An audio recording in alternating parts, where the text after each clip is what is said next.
ঘাটতি হবে না, মানুষের ভিতরে কোনো সমস্যার সৃষ্টি হবে না। আমরা জামাত ইসলামী চেষ্টা করছি একজন মানুষ হিসাবে একজন মানুষের অধিকার রক্ষা করা।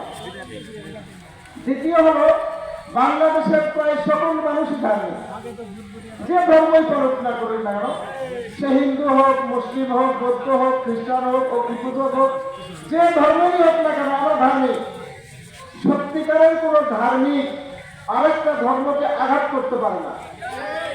যারা আঘাত করে এরা আসলে ধার্মিক তো নয়, এরা আসলে কোরআনের ভাষায় মানুষও নয়, পশুর চেয়ে নিচ্ছে। কেননা যার ধর্ম সে স্বাধীনভাবে পালন করবে, এখানে আমার সমস্যা কি? হিন্দু তার ধর্ম পালন করবে, আমি মুসলিম আমার ধর্ম পালন করবো। সেই ক্ষেত্রে একজন ধার্মিক হিসাবে কোন ধর্মের উপরে কোন ধর্মের, এমনকি আল্লাহ রাব্বুল আলামিন কোরআনে বলেছেন তোমরা অন্য কোন ধর্মকে গালি দিও না, কারণ তুমি যদি কোন ধর্মকে গালি দাও তাহলে ওই আবার তোমার ধর্মকে গালি দেবে। এই জন্য আল্লাহ ধর্মকে গালি দেওয়া নিষেধ করেছেন। উপস্থিতি, এই জন্য যে যে ধর্মেই হই না কেন আমরা নিজ নিজ ধর্মে আমরা স্বাধীন। এবং বাংলাদেশ একটা সম্প্রীতির দেশ।